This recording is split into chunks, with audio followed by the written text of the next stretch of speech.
Hello friends, നമുക്ക് കുറച്ച് spoken English സെൻറ്റൻസുകൾ പഠിക്കാം.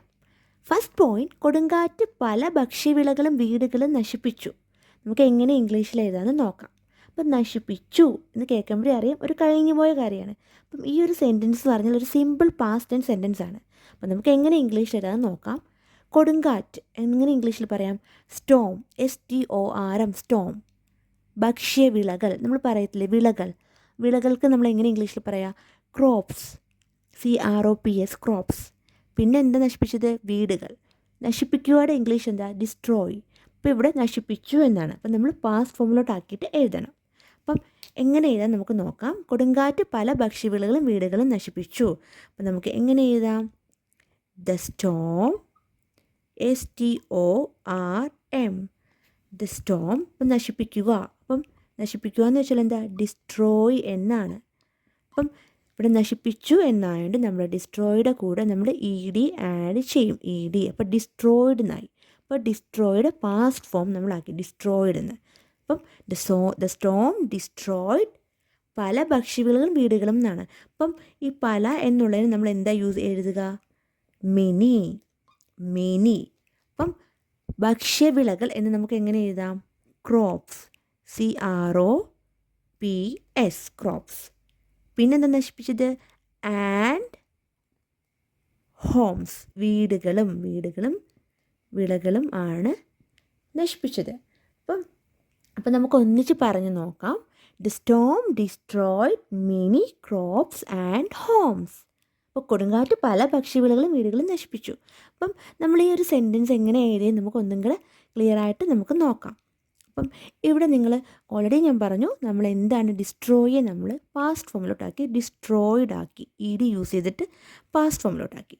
പിന്നെ ഇവിടുത്തെ സബ്ജക്റ്റ് എന്താ? സബ്ജക്റ്റ് എന്ന് പറഞ്ഞാൽ ദ സ്റ്റോം ആണ് ഇവിടുത്തെ സബ്ജക്റ്റ്. ഞാൻ സബ്ജക്റ്റിന് ജസ്റ്റ് ചെറുതായിട്ട് എഴുതിയേക്കാം. അപ്പം നമ്മൾ ജസ്റ്റ് ഇത് അറിയാൻ വേണ്ടിയിട്ട് ഞാൻ പറയുന്നത് സബ്ജക്റ്റിൻ്റെ കാര്യം. അല്ലാതെ ഇതൊന്നും അറിഞ്ഞു വെച്ചാൽ നമുക്ക് പറയാൻ വേണ്ടിയിട്ടല്ല. ജസ്റ്റ് ഒരു സെൻറ്റൻസ് കാണുമ്പം നമുക്ക് അറിയാൻ വേണ്ടിയിട്ട് മാത്രം പറയാണ്. പിന്നെന്താ? ദ സബ്ജക്റ്റ് ആണ് സ്റ്റോം. പിന്നെ വെർബ് എന്ന് പറഞ്ഞാലാണ് ഡിസ്ട്രോയിഡ് ആണ് വെർബ്. ജസ്റ്റ് ഞാൻ അണ്ടർലൈൻ വരച്ചിട്ട് എഴുതിയേക്കാം. അപ്പം ആ വെർബിനെ, ആ ഡിസ്ട്രോയിഡ് എന്നുള്ളതാണ് വെർബ്. അപ്പോൾ ഈ ഡിസ്ട്രോയിഡിൻ്റെ പ്രസൻറ്റ് ഫോമാണ് ഡിസ്ട്രോയ്. അപ്പം ഡിസ്ട്രോയ് ആണ് നമ്മൾ ഡിസ്ട്രോയിഡ് ആക്കി കൺവേർട്ട് ചെയ്ത് ഒരു പാസ്റ്റ് ഫോമിലോട്ട് ആക്കിയിട്ട് എഴുതിയത്. പിന്നെന്താ? Many crops and homes. Crops പല ക്രോപ്സുകളും വീടുകളും നശിപ്പിച്ചു. അപ്പോൾ കൊടുങ്കാറ്റ് പല ഭക്ഷ്യവിളകളും വീടുകളും നശിപ്പിച്ചു. നമ്മൾ എങ്ങനെയാണ് നമുക്ക് മനസ്സിലായി. നമുക്ക് ഒന്നിച്ച് പറഞ്ഞു നോക്കാം. The storm destroyed many crops and homes. അപ്പോൾ നമുക്ക് ഒന്നും കൂടെ ഒന്നിച്ച് പറയാം. The storm destroyed many crops and homes. The storm destroyed many crops and homes. നമുക്ക് നെക്സ്റ്റ് പോയിന്റ് പഠിക്കാം. നെക്സ്റ്റ് പോയിന്റ്, അവൻ്റെ മകൻ അവനെ ഒരു കമ്പിളി കൊണ്ട് മൂടി. നമുക്ക് എങ്ങനെ ഇംഗ്ലീഷിൽ പറയാമെന്ന് നോക്കാം. അവൻ്റെ മകൻ എന്ന് വെച്ചാൽ ഹിസ് സൺ. അവനെ എന്ന് പറയുമ്പോൾ നമുക്ക് ഹിം എന്ന് യൂസ് ചെയ്യാം. ഒരു കമ്പിളി, അപ്പം നമുക്ക് പറയാം എ ബ്ലാങ്കറ്റ് കൊണ്ട് മൂടി. ഇപ്പോൾ മൂടുക എന്ന് വെച്ചാൽ കവർ. അപ്പം നമുക്ക് എങ്ങനെ ഇംഗ്ലീഷ് എഴുതാൻ നോക്കാം. അവൻ്റെ മകൻ അവനെ ഒരു കമ്പിളി കൊണ്ട് മൂടി. അപ്പം ഇതും ഒരു കഴിഞ്ഞു പോയ കാര്യമാണ്, ഒരു സിമ്പിൾ പാസ്റ്റ് ടെൻസ് സെൻറ്റൻസ് ആണ്. അപ്പം നമുക്ക് എങ്ങനെ എഴുതാം? ഹിസ് സൺ, അവൻ്റെ മകൻ, ഹിസ് സൺ. പിന്നെ എന്താ നമ്മൾ എഴുതുക? നമ്മൾ പറഞ്ഞു മൂടി എന്ന് വെച്ചാൽ എന്താ? മൂടുക എന്ന് വെച്ചാൽ കവർ എന്നാണ്. ഇപ്പം മൂടി എന്ന് പറഞ്ഞാൽ കവറിൻ്റെ പാസ്റ്റ് ഫോം ആണ്. നമ്മൾ കവറിനെ പാസ്റ്റ് ഫോം ആക്കണം. അപ്പം ഹിസ് സൺ മൂടി. അപ്പം കവർ എന്ന് പറഞ്ഞാൽ മൂടുക. അപ്പം നമ്മൾ മൂടി എന്ന് പറയാൻ വേണ്ടിയിട്ട് കവേർഡ്, നമ്മൾ COVERൻ്റെ കൂടെ നമ്മൾ ED ആഡ് ചെയ്യണം. അപ്പം കവേർഡ് എന്നായി. His son covered. അവനെ എന്ന് വെച്ചാൽ ഹിം നമുക്ക് ഉപയോഗിക്കാം. His son covered him. എന്തുകൊണ്ടാ എന്നുള്ളതിന് വേണ്ടിയിട്ട് നമുക്ക് വിത്ത് ഉപയോഗിച്ച് എഴുതാം. Covered him with a blanket. അപ്പം ഇതിൽ പ്രത്യേകിച്ചിട്ടുണ്ട് ഒരു കമ്പിളി. അപ്പോൾ ഒരു എന്ന് വന്നതുകൊണ്ട് നമ്മൾ A യൂസ് ചെയ്തു. എ കമ്പിളിക്ക് നമ്മൾ ബ്ലാങ്കറ്റ് എന്ന് എഴുതാം. ബ്ലാങ്കറ്റ്. അപ്പം his son covered him with a blanket. അപ്പം നമുക്ക് ഒന്നിച്ച് പറയാം, his son covered him with a blanket. അപ്പം നമ്മളിവിടെ എന്ത് ചേഞ്ചാണ് വരുത്തിയത്? നമുക്കറിയാം നമ്മൾ ഈ കവർ എന്നുള്ളതിനെ നമ്മൾ കവേർഡ് ആക്കി. വേറൊരു ചേഞ്ച് നമ്മളിവിടെ വരുത്തിയിട്ടില്ല.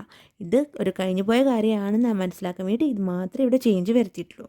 പിന്നെന്താ, അപ്പം നമ്മൾ എങ്ങനെ എഴുതിയത്? അവൻ്റെ മകൻ അവനെ ഒരു കമ്പിളി കൊണ്ട് മൂടി. His son covered him with a blanket. അപ്പം ഇവിടുത്തെ സബ്ജക്റ്റ് എന്താ? സബ്ജക്റ്റ് എന്ന് പറഞ്ഞാൽ ഹിസ് സൺ ആണ് ഇവിടുത്തെ സബ്ജക്റ്റ്. അപ്പം ഇവിടുത്തെ വെർബ് എന്ന് പറയുന്നതാണ് കവേർഡ് ആണ് ഇവിടുത്തെ വെർബ്. ഇത് ജസ്റ്റ് ഞാൻ ഒരു മനസ്സിലാക്കാൻ വേണ്ടിയിട്ട് മാത്രമേ പറയുന്നുള്ളൂ കേട്ടോ. അപ്പം നിങ്ങൾക്ക് അല്ലാതെ ഇത് ക്ലിയറായി കാണുമെന്ന് വിചാരിക്കണം. നമുക്ക് നെക്സ്റ്റ് പോയിന്റ് പഠിക്കാം. നെക്സ്റ്റ് പോയിന്റ്, അവൾ തൻ്റെ സഹോദരിയുടെ കണ്ണുകളിൽ കണ്ണുനീർ കണ്ടു. അപ്പോൾ നമുക്ക് എങ്ങനെ ഇംഗ്ലീഷിൽ പറയാമെന്ന് നോക്കാം. അപ്പം ഈ ഒരു സെൻറ്റൻസ് കഴിഞ്ഞു പോയ ഒരു കാര്യമാണ്. അപ്പോൾ അതുകൊണ്ട് സിമ്പിൾ പാസ്റ്റ് ടെൻസ് സെൻറ്റൻസ് ആണ്. അപ്പം എങ്ങനെ എഴുതാം? അവൾ, ഷീ, തൻ്റെ സഹോദരിയുടെ അല്ലെങ്കിൽ അവളുടെ സഹോദരിയുടെ നമുക്ക് എങ്ങനെ പറയാം? ഹർ സിസ്റ്റർ. അപ്പം അവളുടെ അല്ലെങ്കിൽ തൻ്റെ എന്നുള്ളതിന് നമുക്ക് ഹെർ എന്ന് പറയാം. അപ്പം സിസ്റ്റർ, സഹോദരി, സിസ്റ്റർ. കണ്ണുകളിൽ, കണ്ണെന്ന് വെച്ചാൽ എന്താ? ഐസ്. കണ്ണുനീരിനെ നമുക്ക് എങ്ങനെ ഇംഗ്ലീഷിൽ പറയാം? ടിയേഴ്സ്. അപ്പം കണ്ടു, കാണുകയ്ക്ക് ഇംഗ്ലീഷിൽ എന്താ പറയുക? സീ. അപ്പം നമ്മളിവിടെ കണ്ടു, സിയെ പാസ്റ്റ് ഫോമിലാക്കിയിട്ട് നമുക്ക് എഴുതാം. അപ്പം നമുക്ക് എങ്ങനെ എഴുതാൻ നോക്കാം. അവൾ തൻ്റെ സഹോദരിയുടെ കണ്ണുകളിൽ കണ്ണുനീർ കണ്ടു. എങ്ങനെ എഴുതാം? ഷീ. അപ്പം കാണുക എന്ന് വെച്ചാൽ സീ ആണ്. അപ്പം നമ്മൾ സിയുടെ പാസ്റ്റ് ഫോം ആക്കണം സിയെ. അപ്പം സിക്ക് എത്ര ഫോംസ് ഉണ്ട്? ടോട്ടൽ 3 ഫോംസ് ഉണ്ട്. അപ്പം ഞാൻ ജസ്റ്റ് ഇവിടെ എഴുതാം. സിക്ക് അതെ ഇവിടെ നിങ്ങൾക്ക് കാണാൻ ജസ്റ്റ് ഇവിടെ എഴുതാം. സിക്ക് എത്ര ഫോംസാണ് ഉള്ളത്? ടോട്ടൽ 3 ഫോംസ് ഉണ്ടല്ലോ അല്ല. അത് അറിയാത്തവർക്ക് വേണ്ടിയിട്ട് ഞാൻ പറയാം. സി ഫസ്റ്റ് ഫോം എന്ന് പറഞ്ഞാൽ സി, സെക്കൻഡ് ഫോം സ, തേർഡ് ഫോം സീൻ. അപ്പോൾ ഇതാണ് 3 ഫോം സിയുടെ. സി, സ, സീൻ. അപ്പം നമ്മളിവിടെ സായാണ് എഴുതാൻ പോകുന്നത്. സെക്കൻഡ് ഫോമായ സായാണ് നമ്മളിവിടെ എഴുതാൻ പോകുന്നത്. ഷീ സാ എന്താണ് കണ്ടത്? കണ്ണുനീർ. കണ്ണുനീർ എന്ന് വെച്ചാൽ എന്താ? Tears. TEARS, tears. She saw tears അവളുടെ സഹോദരിയുടെ കണ്ണുകളിൽ എന്നാണ്. അപ്പോൾ she saw tears in Har. അപ്പം നിങ്ങൾക്ക് കാണുന്നില്ല എന്ന് തോന്നുന്നു. ഇൻ ഹർ സഹോദരിയുടെ കണ്ണുകളിൽ. അപ്പം നമുക്ക് സിസ്റ്റേഴ്സിന് എഴുതാം. സിസ്റ്റേഴ്സ് കണ്ണുകളിൽ. കണ്ണുകളിൽ എന്ന് വെച്ചാൽ നമുക്ക് ഐസ് എന്ന് എഴുതാം. അപ്പം she saw tears in her sister's eyes. ഒന്നിച്ച് പറയാം. She saw tears in her sister's eyes. അപ്പം നമ്മളിവിടെ എന്ത് ചേഞ്ചസാണ് വരുത്തിയത്? ഒരു കഴിഞ്ഞു പോയ കാര്യത്തിൽ എഴുതാൻ വേണ്ടി നമ്മൾ ഒറ്റ ചേഞ്ചേ വരുത്തിയിട്ടുള്ളൂ.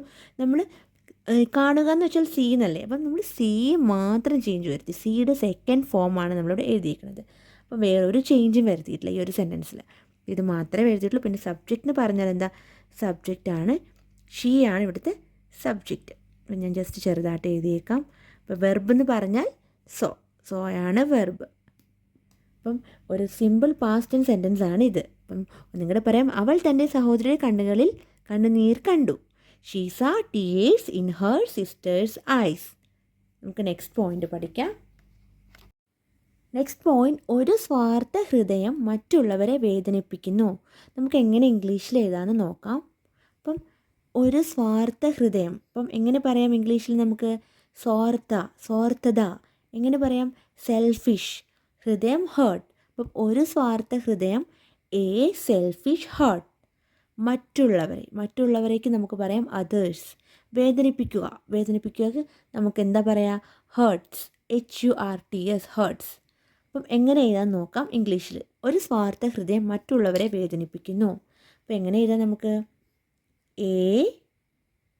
എ സെൽഫിഷ്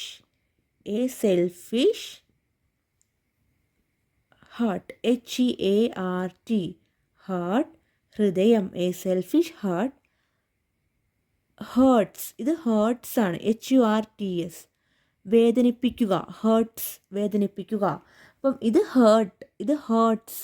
അപ്പം a selfish heart hurts others, മറ്റുള്ളവരെ. അപ്പോൾ നമ്മൾ എങ്ങനെ എഴുതിയത്? എ സെൽഫിഷ്, നമുക്ക് ഒന്നിച്ച് പറയാം. A selfish hurts others.